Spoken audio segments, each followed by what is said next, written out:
اللہ تعالیٰ نے کسی کو جنتی لکھا ہے، کسی کو جہنمی، لیکن ہوتا یہ ہے کہ ایک بندہ نیک کام کر رہا ہے زندگی بھر، اچھے اعمال کرتا رہتا ہے، لیکن اس کے متعلق لکھا گیا کہ یہ جہنم میں جانے والا ہے۔ ہوتا السلام علیکم ورحمۃ اللہ وبرکاتہ۔ ناظرین، امید کرتا ہوں آپ سب لوگ خیریت سے ہوں گے۔ آج ہم سنیں گے ایک خوبصورت سا بیان، شب بارات کا بیان۔ تو آئیے چلیے مل کے سنتے ہیں شب بارات۔ شعبان المعظم کا مہینہ اور عنقریب وہ رات آنے والی ہے جس کو ہم شب برات کہتے ہیں۔ اتنی بات تو سارے لوگوں کو پتہ ہوگی کہ اب ہمارے زندگی کا ایک باب 14ویں شعبان کو بند ہو جائے گا اور 15ویں شعبان کو ہمارے نئے سال کے تمام معاملات کا دروازہ پھر سے کھولا جائے گا۔ اس رات کو اللہ تعالیٰ فرشتوں پر تمام معاملات کا حکم نازل فرماتا ہے کہ فلاں بندے کے ساتھ سال بھر میں کیا کیا ہونا ہے، یہاں تک کہ یہ تک حکم آ جاتا ہے کہ کتنے لوگ پیدا ہوں گے اور کتنے لوگ دنیا سے جانے والے ہیں۔ لیکن اس سے پہلے کہ ہمارے اعمال جو پیش ہوں گے اللہ کی بارگاہ میں سال بھر کے، اس سلسلے میں تو اب ہم غور کر سکتے ہیں۔ زندگی کے آخری وقت جو اعمال ہیں انہی کا اعتبار ہوگا۔ میرے آقا صلی اللہ تعالیٰ علیہ وسلم نے ارشاد فرمایا، اللہ تعالیٰ نے کسی کو جنتی لکھا ہے، کسی کو جہنمی، لیکن ہوتا یہ ہے کہ ایک بندہ نیک کام کر رہا ہے زندگی بھر، اچھے اعمال کرتا رہتا ہے، لیکن اس کے متعلق لکھا گیا کہ یہ جہنم میں جانے والا ہے۔ ہوتا کیسے ہے؟ فرمایا گیا موت کے آنے سے چند دنوں پہلے یا چند لمحوں پہلے وہ ایسے گندے کاموں میں مصروف ہو جاتا ہے جو جہنم کی طرف لے جاتے ہیں، انہی کاموں میں اس کی موت ہوتی ہے اور خاتمے پر ہی سب کچھ دار و مدار ہے، پھر اسے دوزخ کی طرف لے جایا جاتا ہے۔ اور کسی کے متعلق اللہ تعالیٰ نے جنتی لکھا ہے جبکہ اس کے کام برے تھے۔ فرمایا گیا کہ وہ برے کاموں میں مصروف تو رہتا تھا، لیکن موت سے پہلے اچانک وہ اللہ کی طرف آ گیا، یہ محافل میں بیٹھنے لگ گیا، اور اسی اثنا میں اس کی موت ہوئی تو آخر میں جو کچھ کرتا تھا اسی کا اعتبار کیا جائے گا اور اسے جنت بھیج دیا جائے گا۔ میرے عزیزوں، اب 15ویں شعبان سے پہلے اس سال جو کچھ بھی گزرا ہے اس پر اب ایک دروازہ بند ہوگا اور اللہ کی بارگاہ میں اس سال کی کتاب پیش ہوگی، یعنی شمسی سال کے اعتبار سے، انگریزی مہینوں کے اعتبار سے 2022 اور 23 انکم ٹیکس کا حساب ایسے ہی چلتا ہے، 20-21 21-22 22-23، اس طرح سے آپ کا 22 اور 23 کا حساب 4 دن کے بعد اللہ کریم کی بارگاہ میں جانے والا ہے۔ ہو سکے تو جیسے ہمارے بزرگوں کا معمول ہے، ہم 14 شعبان کو بھی 15 شعبان کو بھی روزہ رکھ لیتے ہیں۔ وجہ کیا ہے؟ بعض لوگ خامخواہ ہم سے بحث کر رہے ہیں، اس کی دلیل کہاں ہے، اس کی دلیل کہاں ہے، یہ کہاں سے ثابت ہے، وہ کہاں سے ثابت ہے۔ ان کو شب برات کے روزوں کے متعلق بڑی عجیب سی بات ہے۔ بات صرف اتنی سی ہے کہ ہماری تمنا یہ ہے کہ ہمارے اعمال جب اللہ کی بارگاہ میں جا رہے ہوں 14 شعبان کو، اس وقت بھی ہم روزے کے عالم میں ہوں، اور جب ہمارا نیا سال شروع ہو رہا ہو اس وقت بھی ہم روزے کے عالم میں ہوں۔ کیا یہ بہتر طریقہ نہیں ہے؟ اسی لیے بزرگوں کا معمول رہا کہ اس سال جو بھی چلا، جیسا بھی گیا، گزرا تو ہے، لیکن اخیر وقت کچھ ایسے اعمال کر لو کہ اللہ کی بارگاہ میں جب یہ پیش ہوں تو تمہارے لاسٹ امپریشن کو دیکھا جائے، تمہارے آخری اعمال کو دیکھا جائے کہ آخر میں یہ کیا کرتا تھا۔ اللہ نے قرآن میں فرمایا ہے، دوڑو اللہ کی طرف، ففروا الی اللہ، اللہ کی طرف دوڑے دوڑے آ جاؤ، سابقوا الی الخیرات، نیکیوں کی طرف دوڑ بھاگ کرو، جتنا ہو سکے بھاگو۔ صحابہ کرام رضوان اللہ تعالیٰ علیہ مجمعین میں اس بات کا تو کمپٹیشن ہوتا تھا، وہ نیکیوں میں سبقت لے جانے کے لیے ایک دوسرے کے آگے بڑھنے کی کتنی تمنائیں کرتے۔ سیدنا ابو بکر صدیق اور حضرت عمر فاروق رضی اللہ تعالیٰ عنہ کا معمول یہ تھا کہ حضرت عمر کہتے ہیں میں ڈھونڈ ڈھونڈ کر کے مدینے میں کچھ ایسی نیکی کرنا چاہتا تھا جو ابو بکر نہیں کرتے، کہیں پر بھی ان کے برابر ہو جاؤں یا ان سے آگے بڑھ جاؤں۔ بڑی مشکل سے حضرت عمر کو ایک گھر ملا، ایک بوڑھی عورت جس کا کوئی نہیں رہتا تھا۔ حضرت عمر نے طے کر لیا کہ اس کے بیوہ عورت ہے، اس کے گھر کا سارا کام میں کر دوں گا، کسی کو پتہ بھی نہ چلے۔ وہ فجر میں نماز کے بعد جا کر دیکھے تو اس عورت کا سارا گھر کا کام پہلے سے کیا ہوا ہے۔ دوسرے دن آ کر دیکھے وہی حال تھا۔ حضرت عمر کہتے ہیں تیسرے دن میں اذان فجر سے پہلے ہی چھپ کر دیکھنا شروع کیا کہ آخر اس کے گھر کا کام کرتا کون ہے۔ کہا ایک چادر اوڑھے ہوئے ایک شخص آیا، گھر میں داخل ہوا، جھاڑو لیا، جھاڑنے لگا، ساری چیزیں ڈھنگ سے رکھنے لگا۔ اذان ہونے لگی، وہ اس عورت کے گھر سے باہر نکلنے لگا۔ حضرت عمر کہتے ہیں میں قریب جا کر چادر ہٹایا تو ابو بکر صدیق تھے۔ حضرت عمر کہتے ہیں میں کبھی آگے بڑھ ہی نہیں سکتا، میں جہاں کوشش کرتا ہوں اس سے پہلے حضرت ابو بکر پہنچے ہوئے ہوتے۔ جب آپ کی خلافت کا وقت تھا تب آپ نے اعلان کیا، حضرت عمر فاروق نے، کوئی ایسی نیکی جو ابو بکر کرتے تھے اور میں نہیں کر رہا ہوں تو لوگوں مجھے بتا دو تاکہ میں برابر ہو جاؤں۔ کسی ایک صاحب نے کھڑے ہو کر کہا حضرت ابو بکر جب خلافت کرتے تھے ان کے زمانے میں وہ سب کے حقوق ادا کرتے، لیکن روزانہ وہ دوپہر کے وقت اپنے ہاتھ میں توشادان لے کر جنگل کی طرف جاتے اور پتہ نہیں کسی کمزور یا کوئی معذور یا محتاج کو کھلا کر آتے، لیکن ہمیں یہ نہیں معلوم کس کو کھلاتے تھے۔ یہ حضرت ابو بکر کا معمول تھا۔ دوسرے دن حضرت عمر نے اپنے گھر سے توشادان لیا، روٹی سالن، اور لے کر اسی جنگل کی طرف چل پڑے۔ وہاں کس کو کھلاتے تھے کیا پتہ، دن بھر ڈھونڈتے رہے، کوئی ملے، کوئی نہیں ملا۔ شام کا وقت قریب آ رہا تھا، ایک پہاڑ کی چوٹی میں ایک غار سے کسی کے ذکر کرنے کی آواز آ رہی تھی۔ دوڑ کر جا کر دیکھا کہ کوئی ہے یہاں پر مجبور۔ جیسی غار کے اندر نظر پڑی تو دیکھا ایک ایسا شخص بیٹھا ہوا ہے جس کے ہاتھ بھی کٹے ہیں، پیر بھی کٹے ہیں، اور آنکھوں سے بھی بینا نہیں ہے، اندھا ہے، نابینا ہے۔ اتنی معذوری کے عالم میں اگر کوئی بیٹھا ہوا ہے اور غار میں، تو حضرت عمر کہتے ہیں مجھے تو یقین ہو گیا کہ یہی وہ بندہ ہے جس کو حضرت ابو بکر کھلایا کرتے تھے۔ حضرت عمر کہتے ہیں میں گیا، چپکے سے جا کر بیٹھ گیا، میں نے آواز بھی نہیں کی تاکہ اس اندھے شخص کو یہ معلوم بھی نہ ہو کہ کون کھلانے آیا ہے۔ آپ نے روٹی توڑ کر سالن میں بھگوئی اور اس اندھے کو منہ میں روٹی رکھی۔ جیسے ہی اس کے منہ میں روٹی کا ٹکڑا گیا وہ چیخ کر کہتا ہے آنے والے، کیا ابو بکر کا انتقال ہو گیا؟ کون آیا ہے آج کھلانے کے لیے؟ حضرت عمر کہتے ہیں تو اندھا ہے، نابینا ہے، تجھے کیسے خبر کہ آنے والا ابو بکر نہیں ہے؟ وہ کہتا ہے اس لیے کہ ابو بکر کو پتا تھا میرے منہ میں دانت نہیں ہے، وہ اپنے منہ سے چبا کر میرے منہ میں روٹی ڈالتے تھے۔ آج تو نے پوری روٹی اٹھا کر ڈالی تو مجھے سمجھ میں آ گیا کہ آنے والا ابو بکر نہیں ہے، کوئی اور آیا ہے۔ حضرت عمر کی آنکھوں سے آنسو آئے، باہر نکل کر کہتے ہیں قسم رب ذوالجلال کی ہے ابو بکر آپ سے ایک قدم بھی میں آگے نہیں بڑھ سکتا۔ عزیزان گرامی وقار، مجھے یاد ہے بچپن میں جب چھوٹے تھے تو رمضان میں روزانہ اسکول کی جانے کے بعد یہی چیزیں ہوتی تھی، تیرے کتنے روزے ہوئے، تیرے کتنے روزے ہوئے ہیں۔ ہر ایک کے روزے ہی ایک دوسرے کو پوچھتے رہتے۔ لیکن آپ ہو سکتا ہے آپ کے ساتھ بھی ایسا ہوتا رہا ہوگا، سارے دوست جیسے 10 رمضان آ گئے، 15 رمضان آ گئے، ہر ایک کو پوچھتے رہتے ہیں کتنے ہوئے کتنے ہوئے۔ کسی کے 7 ہوئے، کسی کے 10 ہوئے، کسی کے 12 ہوئے، اور کوئی کہتا ہے پورے ہوئے ہیں، اب تک کے پورے ہوئے ہیں۔ ہم بھی اس وقت سنتے تھے، ایک دوسرے سے بات کرتے تھے، لیکن اس وقت ایک دوڑ رہتی اور گھر میں آ کر جھگڑا بھی کرتے، فلاں کے تو 10 ہو گئے، مجھے سحری میں ضرور اٹھانا، نہیں تو میں اس کے پیچھے پڑ جاؤں گا، میں اس کا پیچھے ہو جاؤں گا۔ تو یہ دوڑ کہاں سے آئی؟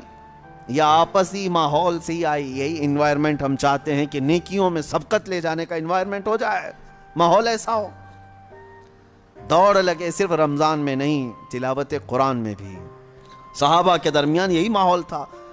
حدیث پاک میں ملتا ہے صحابہ کرام مسجد نبوی میں جمعہ کی نماز کے لیے جو آتے، پہلی صف کا ثواب ہے نا، حضور پاک صلی اللہ تعالیٰ علیہ وسلم نے صرف ایک بار یہ ارشاد فرمایا کہ اگر میں تمہیں بتا دوں کہ پہلی صف میں نماز پڑھنے کا ثواب کیا ہے تو اس پہلی صف میں آنے کے لیے تم سب آپس میں تلوار بازیاں کرنے لگ جاؤ گے، جنگ ہو جائے گی تمہارے درمیان۔ تو حضور پاک صلی اللہ علیہ وسلم نے اتنا فرمایا تھا، لیکن تلواریں تو نہیں نکلتی تھی صحابہ کی، لیکن جمعہ کی نماز کے لیے جو صحابہ مسجد نبوی میں آتے تھے، جانتے ہیں وہ کب آتے؟ فجر کی نماز میں آ جاتے تھے۔ جو فجر کی نماز میں حاضر ہوا اسے جمعہ کی نماز پہلی صف میں ملی۔ تو یہ دوڑ تھی۔ میں اکثر ان بزرگوں کی تاریخ پڑھتا بھی ہوں اور ان کی کتابیں مجھے بڑی پسند بھی ہیں، یا ان کی صحبت مجھے بہت اچھی لگتی ہے، جو کثرت سے میرے آقا صلی اللہ تعالیٰ علیہ وسلم کے کمالات کا ذکر کرتے ہیں۔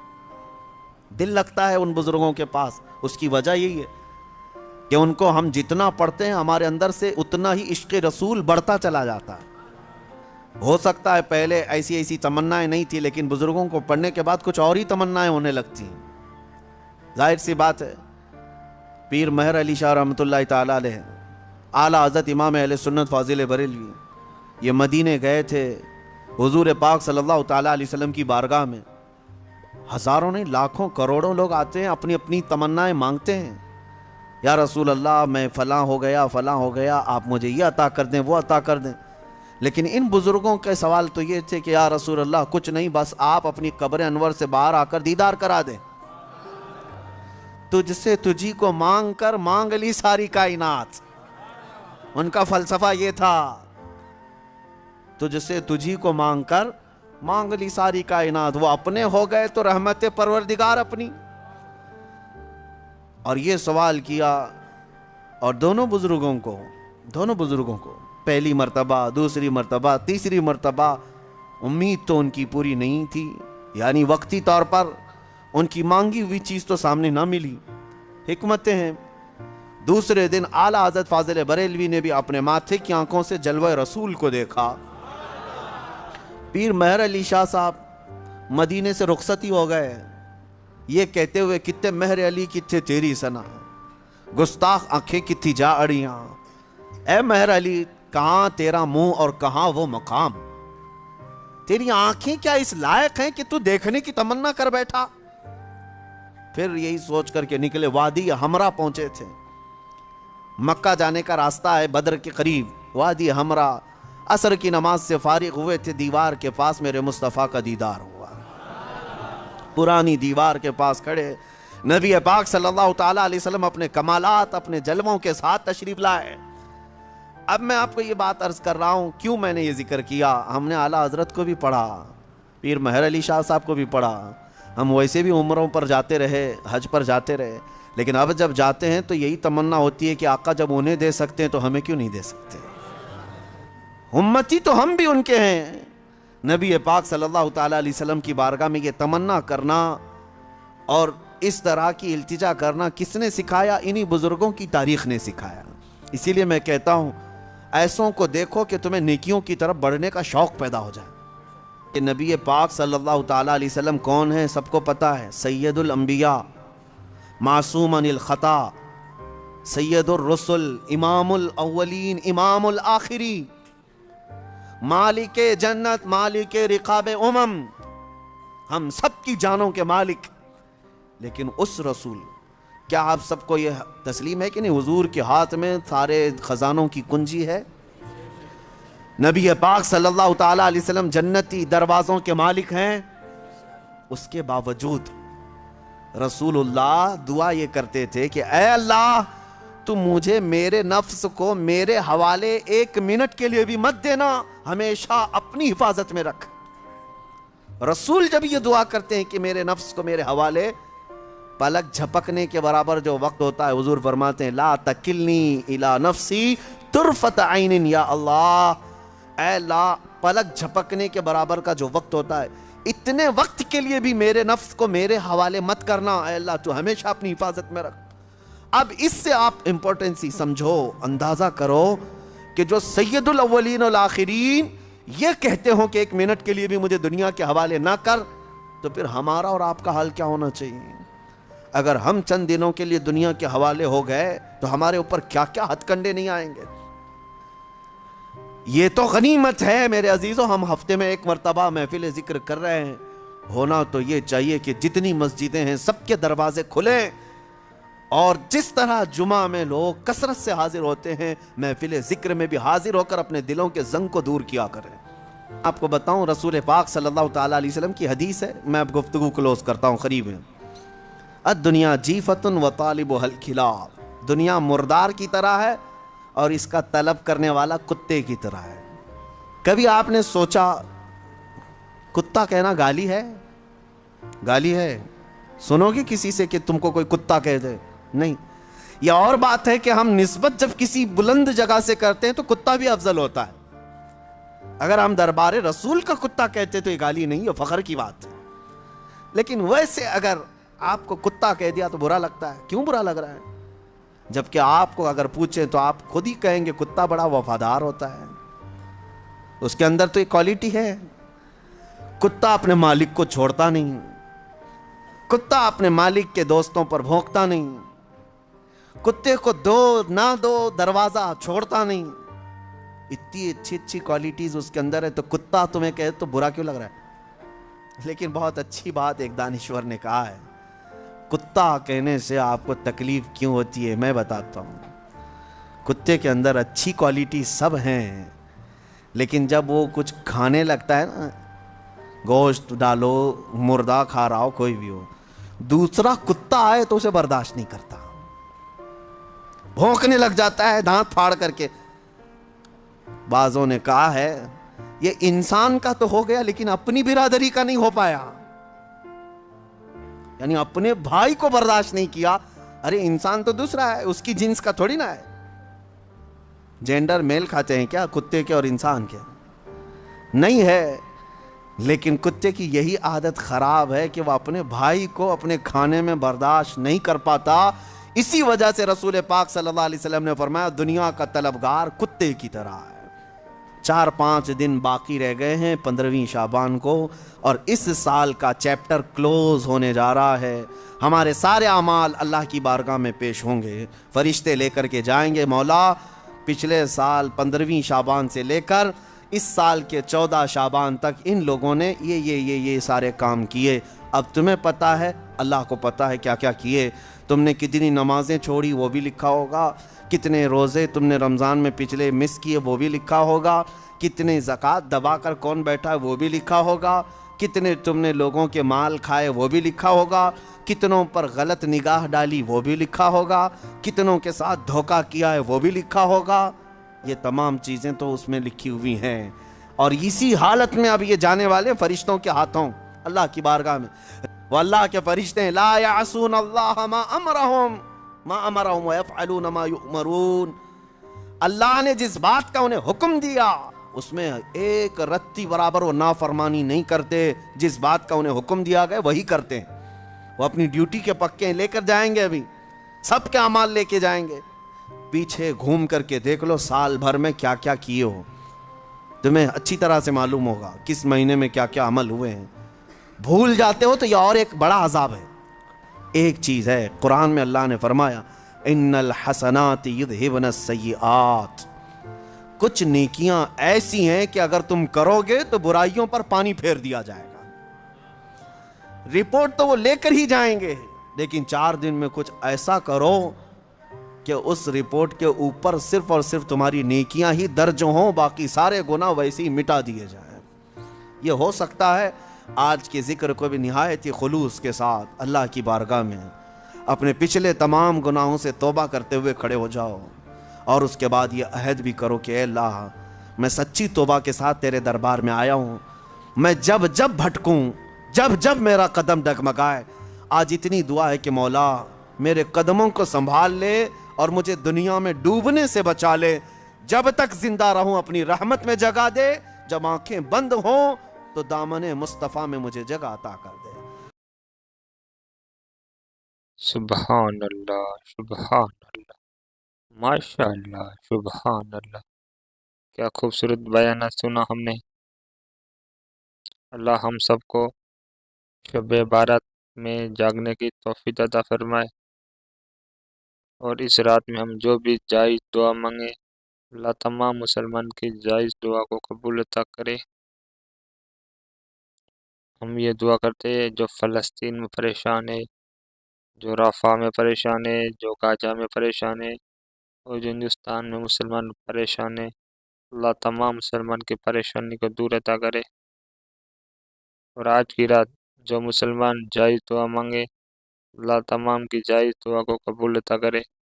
حضور پاک صلی اللہ تعالیٰ علیہ وآلہ وسلم کے صدقے اللہ پاک تمام مسلمان کو جنت فردوس میں اعلیٰ سے اعلیٰ مقام عطا کرے۔ انشاءاللہ ملتے ہیں ایسے ہی ایک